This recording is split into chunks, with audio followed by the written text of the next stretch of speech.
কম, short টাইমে note জোগাড় করবো কিভাবে বুঝতে পারছি না। নো টেনশন, নো টেনশন, সব সব নোট আমি দেবো। রেজাল্ট তোমার ভালো হবেই।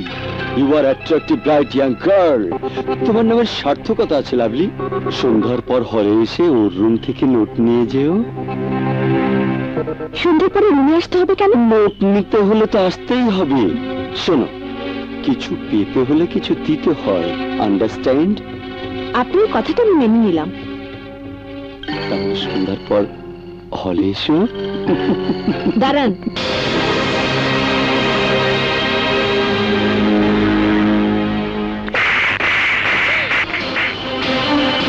আপনি বলেছেন কিছু পেতে হলে কিছু দিতে হয়। কেমন লাগলো আপনার উপদেশের প্রতিদান? Understand? I think you better understand. Stupid. চল। থাপ্পড় মারলে তুই আমার গালে সুলতান শিকদারের ছেলের গালে থাপ্পড়। তোর প্রতিদান দেবার পালা শেষ, কিন্তু এবার আমার প্রতিদান দেবার পালা। আমার প্রতিদান তুই জীবনেও ভুলতে পারবি না, জীবনেও ভুলতে পারবি না। কাজটা ভালো করিসনি লাভলি। অবশ্যই ভালো করেছি। জানি ওর বাবা এই শহরে নামকরা অ্যাডভোকেট, তার ছেলে একের পর এক বেআইনি কাজ করে যাচ্ছে। শয়তানটা না জানি কত মেয়ে সর্বনাশ করেছে নোটের লোভ দেখে। এর প্রতিবাদ করার দরকার ছিল।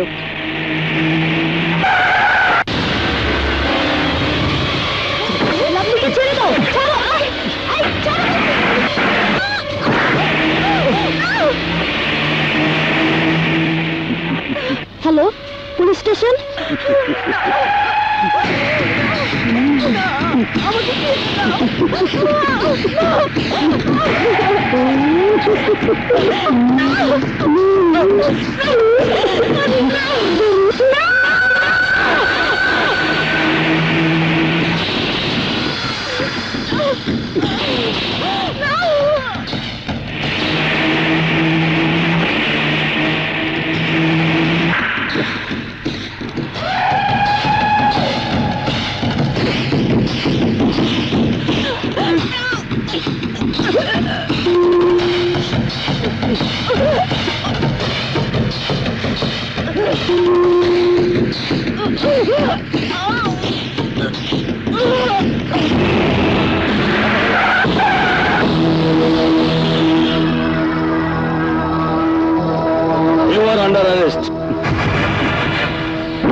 এত বড় সাহস ওই অফিসারের আমার ছেলেকে গ্রেপ্তার করে?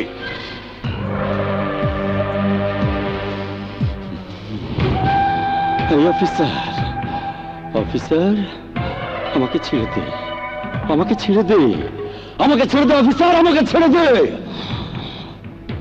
আমার বাবা এই শহরের সবচেয়ে বড় উকিল। তোর মতো অফিসার, তোর মতো অফিসার আমাকে এখানে বেশিক্ষণ আটকে রাখতে পারবে না, বেশিক্ষণ আটকে রাখতে পারবে না, পারবে না, পারবে না, পারবে না। এই চুপ, একদম চুপ। এটা তোমার বাবা সুলতান শিকদারের ড্রয়িং রুম না। তোমাকে আটকে রাখতে পারবো কি পারবো না সেটা কোর্টে প্রমাণ হবে।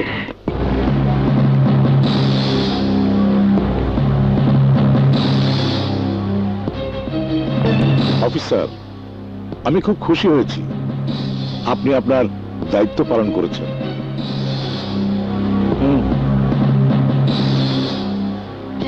এই বাক্সে মিষ্টি নেই, 10 লক্ষ টাকা আছে, যা আপনি সারা জীবনও রোজগার করতে পারবেন না। আমার ছেলেকে ছেড়ে দেন। সরি মিস্টার সুলতান শিকদার, আপনি আইনের লোক হয়ে বেআইনি কথা বলছেন। কোর্ট থেকে আপনি আপনার ছেলেকে ছাড়িয়ে আনবেন।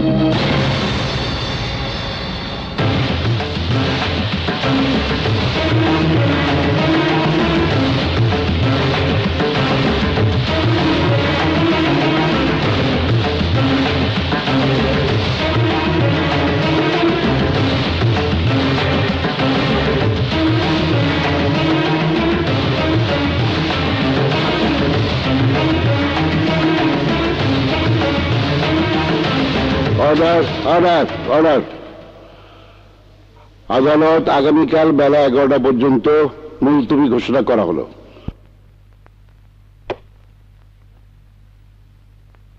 সুলতান ভাই, আমরা তো কম চেষ্টা করিনি কেসটা যাতে রফিক মল্লিক সাহেবের এজলাসে না ওঠে। সুলতান ভাই, আপনি তো জানেন আপনার বন্ধু রফিক সাহেব একজন সৎ বিচারক, অন্যায়ের ব্যাপারে উনি কাউকেই ছাড় দেন না।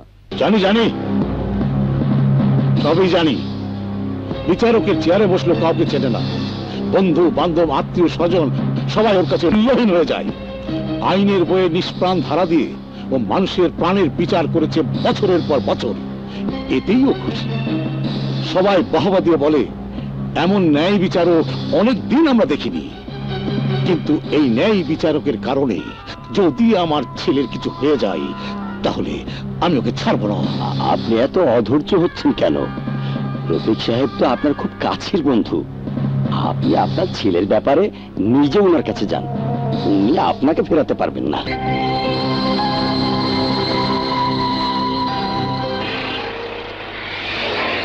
তোমাকে আজ গম্ভীর মনে হচ্ছে?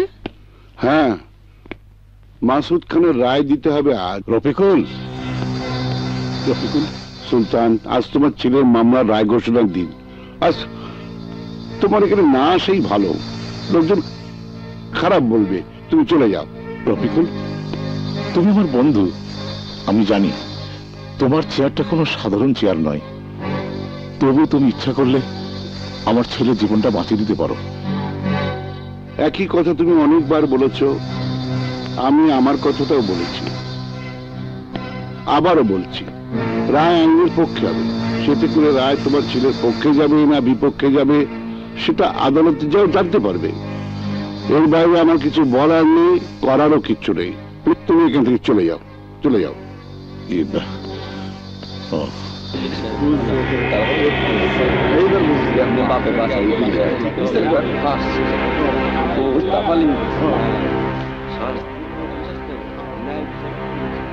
Order, order, order. আপনারা জানেন লাভলি হত্যা মামলা দীর্ঘদিন শুনানির পর আজ রায় ঘোষণার নির্দিষ্ট দিন। এবার আমি রায় পড়ে শোনাচ্ছি। মামলার দীর্ঘদিনের শুনানিতে সাক্ষী প্রমাণে আদালতের দৃষ্টিতে আসামি মাসুদ হাসান কলেজ ছাত্রী লাভলি হত্যার মামলা দোষী সাব্যস্ত হয়। আসামি মাসুদ হাসানকে মহামান্য আদালত বাংলাদেশ দণ্ডবিধির 302 ধারা মোতাবেক ফাঁসির রায় ঘোষণা করছে। মহামান্য আদালত, আমি বাঁচতে চাই, আমি বাঁচতে চাই। মহামান্য আদালত, আমি বাঁচতে চাই। আপনি আপনার রায় ফিরিয়ে নিন। মহামান্য আদালত, আপনার রায় ফিরিয়ে নিন। আরো উল্লেখ থাকে যে এই রায় ফাঁসিতে ঝুলিয়ে মৃত্যু না হওয়া পর্যন্ত বলবৎ থাকবে। বাবা, তুমি আমাকে বাঁচাতে পারলে না। আমি তোমাকে ঘৃণা করি, আমি তোমাকে ঘৃণা করি।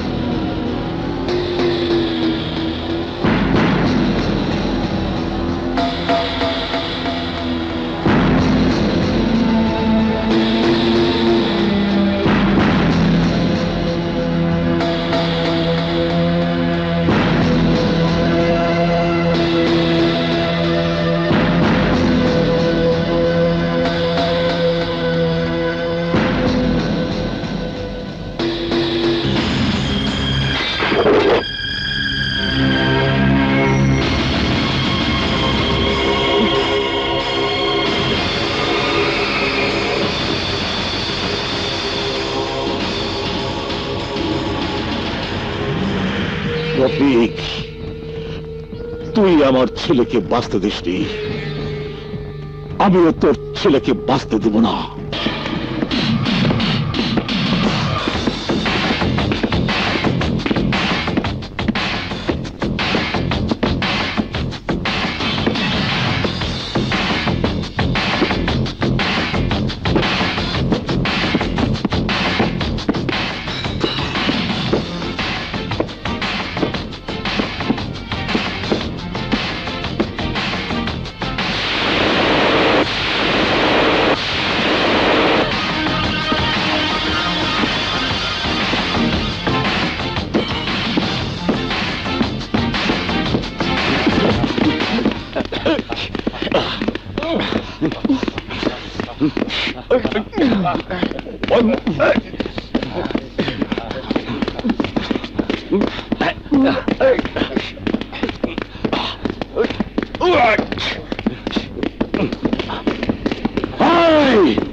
তোর বাপে বলে ন্যায় বিচারক, এবার আমগো ন্যায় বিচার দেখ।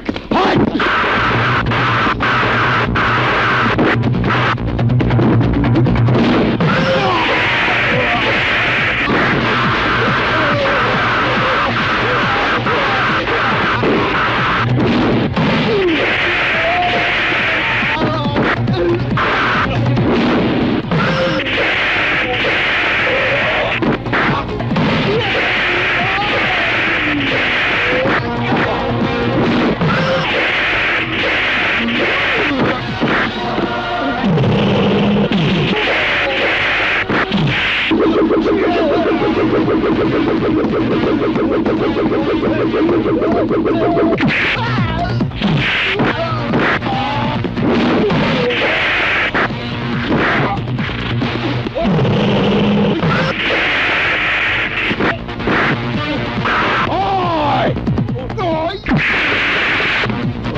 বাবা, তুমি একটু বসো, আমি চেঞ্জ করে আসছি। ঠিক আছে। রফিক মল্লিক, তোমাকে তোমাকে আমি শান্তিতে থাকতে দেবো না। ন্যায় বিচারক হয়েছে, ন্যায় বিচার দেখাচ্ছ, আমিও দেখব কোথায় থাকে তোমার এই ন্যায় বিচার। তোমার সুখ শান্তি আমি হারাম করে দেবো। বেশি বলে ফেলেছেন, আর দ্বিতীয় কোনো কথা বলার চেষ্টা না করে এখান থেকে চলে যান। কি কি করবি তুই, কি করবি? খুব বেশি কিছু করব না। বাবার সম্পর্কে আর একটা বাজে কথা মুখ দিয়ে বের করলে ঘাটটা ধরে বের করে। সাফাত, তুমি ভেতরে যাও, যাও বলছি। বাবা, তোমাকে অপমান করবে, অসম্মান করে কথা বলবে, তা আমি সহ্য করব না। সেই জন্যই বলছি তুমি ভেতরে যাও, যাও বলছি। সুলতান, এটা কিন্তু জজের বাড়ি, তোমাকে থানা হাজতে পাঠাবার জন্য আমার একটা টেলিফোনই যথেষ্ট।